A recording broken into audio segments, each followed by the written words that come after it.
अच्छी तरह से जानते हैं और नौजवानों को समझाने का प्रयास भी करते हैं, लेकिन पाकिस्तान के घुसपैठियों के द्वारा बड़े आराम से प्यार से समझाकर उनको हिंदुस्तान के खिलाफ भड़का के और पाकिस्तान के साथ लड़ने के लिए तैयार कर लिया जाता है। मैं पूछना चाहता हूं, इस हिंदुस्तान में रहते हैं, इस हिंदुस्तान का खाते हैं, फिर पाकिस्तान के लिए प्रेम क्यों?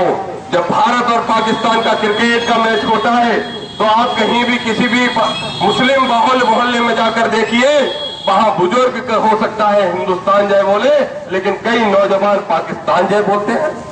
हिंदुस्तान में रहना है, हिंदुस्तान का खाना है, यही हमारा देश है, यही हमारा अन्नदाता है, यही मातृभूमि हमारी माँ है। फिर दूसरे देश के बारे में हम जय कैसे बोल सकते हैं? दूसरे देश के बारे में कैसे सोच सकते हैं? इसलिए इस मंच के माध्यम से जागो हिंद संगठन के सभी कार्यकर्ताओं की तरफ से मैं सारे मुस्लिम भाइयों से आग्रह करता हूं कि जागरूक हो जाइए। आपको बहकाने का काम पाकिस्तान के लोग करते हैं। पाकिस्तान से 40 लोग आते हैं। मैं अभी कश्मीर गया था और कश्मीर में देख के आया। मैं 10 दिन कश्मीर में रहा और कश्मीर में मेरी सुरक्षा में जो वहां की पुलिस तैनात थी, उससे मैंने आग्रह किया कि मैं यहाँ घूमने के लिए नहीं आया, मैं ये देखना चाहता हूं उन नौजवानों को जो पाकिस्तानियों के बहकावे में आकर जिन्होंने बंदूकें उठा ली, और मैं मिलना चाहता हूं उन लोगों से कि जिन्हें देर से ही सही पर अपनी बात देश की समझ में आई और आज वो हिंदुस्तान के साथ खड़े हैं। मैं कम से कम 10 से 15 ऐसे नौजवान साथियों से मिला, लेकिन सबकी उम्र 18 से 22 साल थी। जब मैंने उनसे बात की तो मुझे पता चला कि किसी के घर में बहन की शादी नहीं हो पा रही है, किसी के घर में खाने के लिए अनाज नहीं है, और पाकिस्तान की खुफिया एजेंसी, पाकिस्तान की फौज और पाकिस्तान के आतंकवादी संगठनों ने मिलकर उनको पैसा दिया और पाकिस्तान के समर्थन में कर लिया और बंदूक थाम दी और हिंदुस्तान के लोगों पर गोली चलाने के लिए मजबूर कर दिया। इसलिए मैंने वहां कश्मीर की सरकार को पत्र लिखा और उनसे आग्रह किया, उन पे आरोप लगाया कि कश्मीर का मुसलमान पाकिस्तान की तरफ झुका हो ना झुका हो, मिला ना हो मिला हो, लेकिन कश्मीर की सरकार जरूर पाकिस्तान की तरफ है। नहीं तो आप इस कश्मीर के अंदर धंधे रोजगार के साधन उपलब्ध क्यों नहीं कराते? इसलिए आदरणीय बंधुओं, मेरा आप सबसे आग्रह है, यहाँ बहुत सारे मुस्लिम भी मेरी बात सुन रहे हैं, कि जरा विचार करके देखिए, ये हिंदुस्तान हम सबका है, इस हिंदुस्तान में हमारा आपका सबका अधिकार है, लेकिन हिंदुस्तान के खिलाफ आवाज उठाने वाले लोगों की आवाज को दबाने का काम हमें करना पड़ेगा। हिंदुस्तान के खिलाफ आंख उठाने वाले लोगों की आंखों को हमें फोड़ना पड़ेगा, तब हमारा हिंदुस्तान, हिंदू धर्म, हमारा राष्ट्र, हमारी मातृभूमि जिंदा रह सकती है और अमर रह सकती है। पूरे क्षेत्र के अंदर मैंने देखा, बहुत दिन से मैं सुन रहा था धार और झाबुआ के बारे में। सिर्फ धार और झाबुआ ही नहीं, बल्कि मध्य प्रदेश के 12 जिले ऐसे हैं जहां पर सरकार ने कोई विकास कार्य नहीं किया। आदिवासी बाहुल्य जिलों के अंदर जहां गरीब लोग रहते हैं, वहां पर कोई भी, चाहे दिग्विजय सिंह की सरकार रही हो, चाहे भारतीय जनता पार्टी की सरकार जो वर्तमान में है, किसी ने उनकी सुध नहीं ली, किसी ने उनके घरों में शिक्षा और स्वास्थ्य की व्यवस्था नहीं कराई। किसी भी गांव में शिक्षा और स्वास्थ्य की उचित व्यवस्था नहीं है। इसका फायदा उठा रहे हैं वो अमेरिका के लोग, वो इंग्लैंड के लोग, और वहां से करोड़ों रुपए भेजकर यहां उनको वो सारी सुविधाएं उपलब्ध कराकर अपने धर्म में शामिल किए जा रहे हैं, हिंदू धर्म को छोड़ने का हूं। यहाँ पर बहुत सारे बुद्धिजीवी पढ़े लिखे नौजवान भी खड़े हैं। आप सबसे भी कहता हूं, आप सब भी यहाँ के मुख्यमंत्री को पत्र लिखिए और इस यात्रा के बाद मैं शिवराज सिंह चौहान से मिलूंगा और उनको यहाँ की स्थिति बता के उनसे आग्रह करूंगा कि आदिवासी गरीब लोग जो धर्म परिवर्तन के लिए मजबूर हैं, उनमें ना उनका दोष है ना, और हम दोष अपने दुश्मन को तो दे ही नहीं सकते जो हमारे खिलाफ षड्यंत्र कर रहे हैं, उनमें दोष है हमारी सरकारों का। इसलिए हमने उनसे आग्रह भी किया है और यहाँ से जाकर भेंट करेंगे और उनसे ये मांग करेंगे कि आदिवासी बाहुल्य जिलों के अंदर जहाँ गरीबी रेखा के नीचे जीवन यापन करने वाले लोगों की संख्या अधिक है, वहां पर जितने भी ईसाई मिशनरी संस्थान चल रहे हैं, उन सबको सरकारी योजनाओं के अंतर्गत लीजिए। जितना पैसा आप अन्य धर्म के लोगों पर आधुनिकीकरण के लिए दे रहे हैं, वो करोड़ों रुपए का उपयोग उन गरीबों के क्षेत्रों में स्कूल खोलने के लिए और अस्पताल खोलने के लिए करिए, तो कोई धर्म परिवर्तन करने के लिए मजबूर नहीं होगा।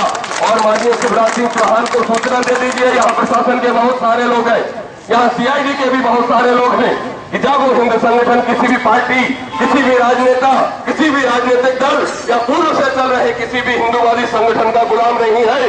जागो हिंद संगठन ने निर्णय लिया है कि धर्मांतरण को हम रोक के रहेंगे। तो माननीय शिवराज जी चौहान, आप तक ये संदेश जरूर पहुंचेगा सीआईडी के द्वारा, आप कान खोलकर सुन लीजिए। अगर इन आदिवासी बाहुल्य जिलों के अंदर आपने अपने सरकार से पैसा देना शुरू नहीं किया, इन जिलों के अंदर अगर सरकारी योजनाओं के तहत आपने स्कूल, शिक्षा और स्वास्थ्य की उचित व्यवस्था नहीं कराई, तो आज जागो हिंद संगठन के राष्ट्रीय अध्यक्ष होने के नाते मैं यहाँ घोषणा करके जा रहा हूँ कि 15 दिन के बाद जब ये पूरा मेरा दौरा हो जाएगा, उसके बाद मुख्यमंत्री निवास के सामने तब तक बैठूंगा जब तक धार और झाबुआ जैसे जिलों के लिए करोड़ों रुपए की योजना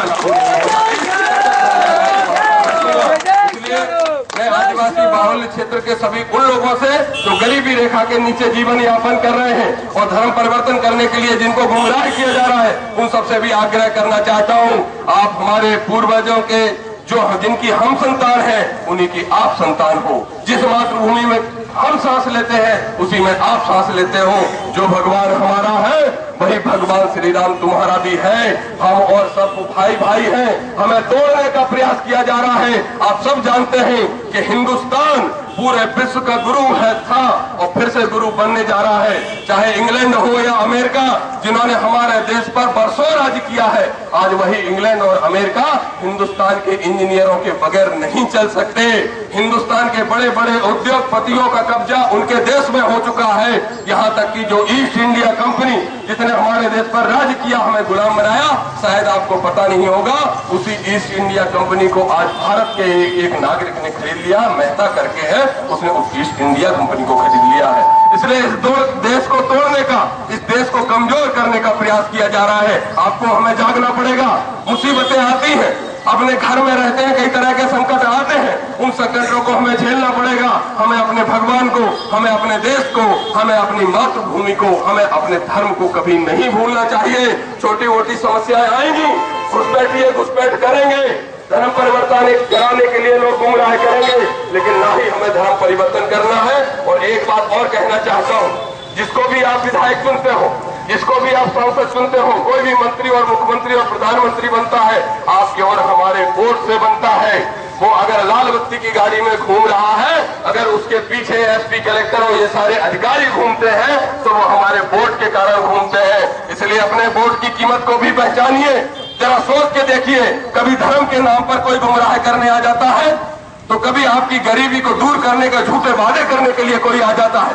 हम कोई राजनीतिक दल के लोग नहीं है, हम जागो हिंद संगठन के कार्यकर्ता आप में जागृति लाने का प्रयास करने के लिए निकले हैं। और हमारा आप सबसे आग्रह है, प्रशासन के लोगों से भी आग्रह है, पूरे यहाँ पर नौजवानों से भी आग्रह है, बुजुर्गों से भी आग्रह है कि विचार करिए, अपने वोट की ताकत को पहचानिए और वोट ऐसे व्यक्ति को दीजिए जो उन हजारों बेईमानों में कम से कम बेईमान हो, कम से कम ऐसा व्यक्ति तो चुनने की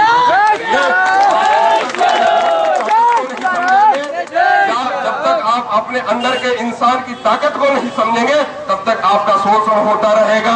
अगर किसी गांव में सड़क नहीं है, अगर किसी गांव में बिजली नहीं आती, अगर किसी गांव में पीने की पानी की व्यवस्था नहीं है, तो मैं आपको बताना चाहता हूं, जिस दिन आप चाहें उस दिन सूचना करिए। हमारे जिले के पदाधिकारी यहाँ पर बैठे हैं, हमारे प्रदेश के पदाधिकारी यहाँ पर बैठे हैं। आवश्यकता पड़ेगी तो दामोदर सिंह भी आपके बीच में आएगा। सैकड़ों हजारों लोग एकत्रित होकर सड़क पर खड़े हो जाइए। कई बार आवश्यकता पड़ी तो ग्वालियर चंबल संभाग में किसानों की समस्याओं को दूर करने के लिए हमारे संगठन के लोगों ने, हम लोगों ने आंदोलन किए और आंदोलन इतने भयावह हुए, इतने उग्र हुए कि प्रशासन को हाथ जोड़ के माफी मांगनी पड़ी और मुख्यमंत्री को वहां स्पॉट पे आके हमारी समस्याओं का समाधान करना पड़ा। इसलिए आप सब लोगों से आग्रह है कि अपनी ताकत को पहचानिए, अपनी शक्ति को पहचानिए। और अंत में एक बात मुसलमान भाइयों से और कहना चाहता हूं, हिंदुस्तान, हिंदू धर्म, इसको ना कभी मिटाया जा सकता है और ना किसी दूसरे के बहकावे में आकर इसको मिटाने का सोचिए। इसको धर्म की ताकत को समझिए, भगवान श्री राम की कृपा को समझिए, इस मातृभूमि की शक्ति को समझिए और इस देश के नौजवानों की ताकत को समझिए, उसको स्वीकार करिए और उसके कंधे से कंधे मिलाकर आगे बढ़िए और इस देश की समस्याओं के समाधान के लिए लड़ाई लड़िए। आप लोगों से भी हमारा आग्रह है। और उसके बाद तो फिर आखिरी बात रह जाती है कि जो हमारी देश की तरफ बुरी नजर से देखेगा, उस नजर को हम कहीं पूरे विश्व के अंदर जिंदा नहीं रहने देंगे।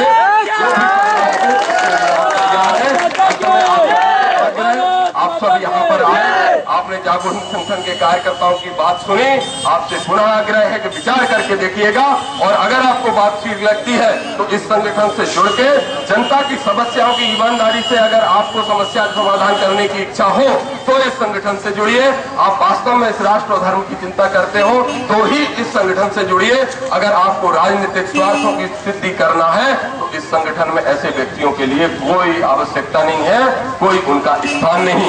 आप सबसे को बहुत बहुत धन्यवाद कि आपने हम सब लोगों की बात सुनी, अमूल्य समय दिया। और अंत में आपसे कहूंगा, जोरदार हमारे साथ नारा लगाएं। जो हिंदुस्तान, जो यहाँ जो भी व्यक्ति मौजूद है, जिस तक हमारी आवाज जा रही है, वो सारे हिंदुस्तानी हैं। मेरे साथ दो नारे लगाएं, वंदे मातरम। वंदे मातरम। आप सब हिंदुस्तानी नहीं हो क्या? बहुत सारे लोग नारे नहीं लगा रहे हैं। हम किसी धर्म की बात नहीं, नारा नहीं लगा रहे, भगवान का नारा ही लगा रहे। क्या आप हिंदुस्तानी नहीं है? आप सबसे मेरा आग्रह है कि हिंदुस्तान की और भारत माता की जय बोलने में कोई कंजूसी मत करिए। हाथ उठाकर बोलिए, वंदे मातरम।